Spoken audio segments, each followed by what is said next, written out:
যারা 35 টাকা বিক্রি করে তারা কি ফাটা বের হয় না? কোয়ালিটি বুঝায় না আমাদের ভাই, দেখান স্লিপ। 35 টাকা চলে আসছে পেঁয়াজ, আপনারা এখনো 45 বিক্রি করতেছেন। আলু কত বিক্রি করেন? 1 কেজি 20 টাকা, কিনেছেন তো 12 টাকায়। ওইটাই কি কিনেছেন নাকি এটাও কিনেছেন?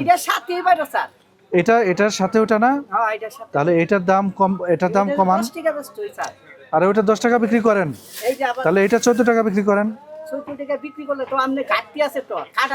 আরে ভাই আপনাদের অজুহাতের শেষ নাই। বাজারে এখন 13-14 টাকাই আলু হচ্ছে, বিক্রি হচ্ছে। আমি দেখেছি। খালি আপনি, হ্যাঁ আপনি বসেন বসেন। আলুর ব্যবসা, পেঁয়াজের ব্যবসা আপনি একা তো করেন না, আরো সবাই তো করে। তারা যদি পারে, তাদের সাথেও এরকম গুঁড়া আলু আসে, তাদের সাথেও ওই যে ফাটা পেঁয়াজ আসে। তারা যদি 35 টাকায় পেঁয়াজ এবং 15 টাকায় আলু বিক্রি করতে পারে, তাহলে আপনার অসুবিধা আছে কি? নাকি আপনার বেশি মুনাফা করা দরকার?